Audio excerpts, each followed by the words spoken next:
तेरी तानाशाही।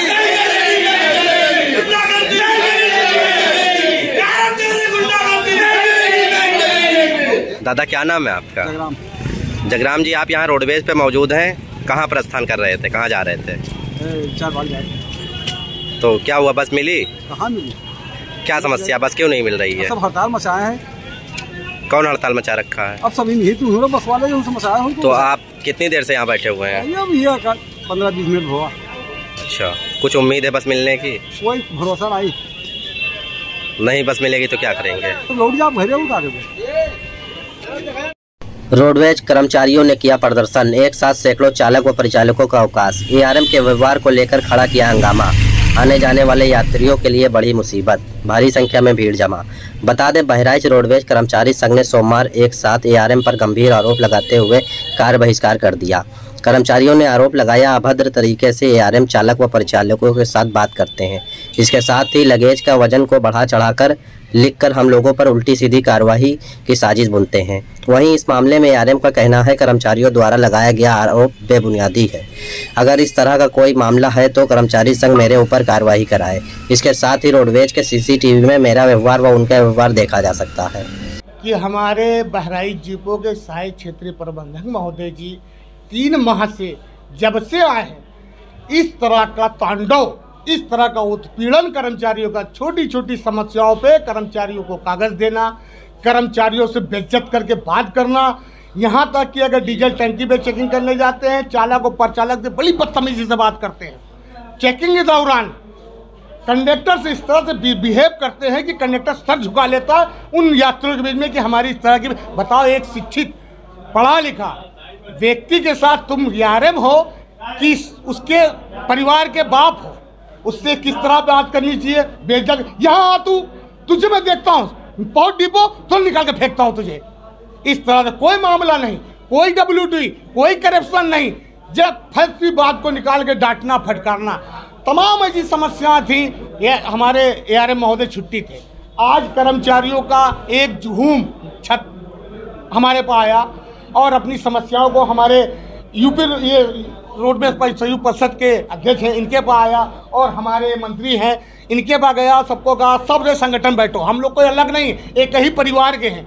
तो हमने कहा भैया समस्या बताओ, तमाम समस्याओं का। तो ठीक है, सहायक क्षेत्रीय प्रबंधक जी को आने दो, बात की जाएगी, समस्या का निदान कराया जाएगा। सहायक क्षेत्रीय प्रबंधक जी आए, हमने मैं गया, बैठा, उन्होंने कहा मसला क्या है।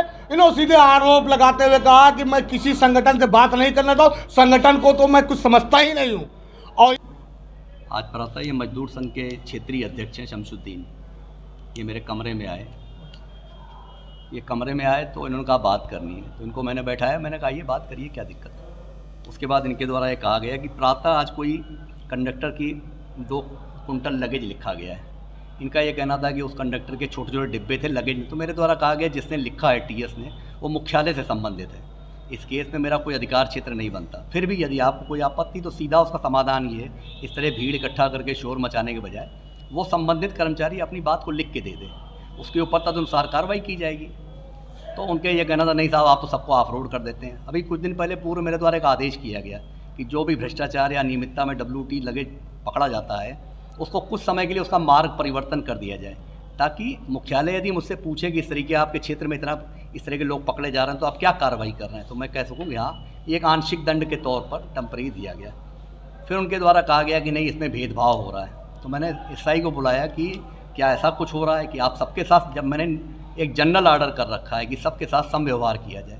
इसी बीच में शोरगुल मचने लगा, ये स्वयं भी पीछे की तरफ मुँह करके लोगों को गालियाँ बकने लगे। उसके बाद जो झुंड का झुंड कर्मचारी कमरे में घुसने लगा, आपस में ही धक्का मुक्की करने लगा। मैंने कहा ये तो कोई औचित्य नहीं है, धक्का मुक्की करने का क्या मतलब है।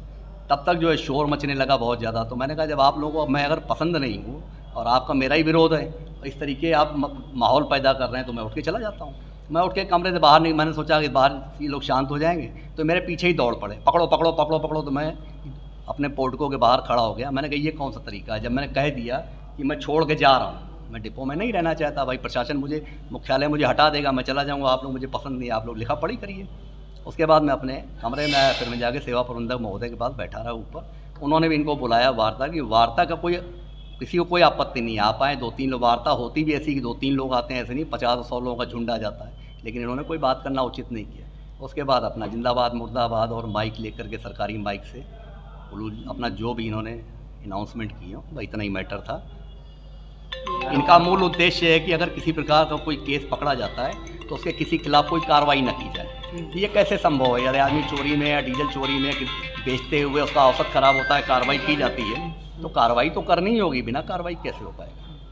जयराम साहब, कर्मचारी संघ ने एक आरोप ये भी लगाया है कि उनके प्रति आपका जो व्यवहार है वो ठीक नहीं। अब मैं भी आपसे बात ही तो कर रहा हूँ, इसमें कौन सा मेरा व्यवहार है? ऐसे ही मैं उनसे बात करता हूँ।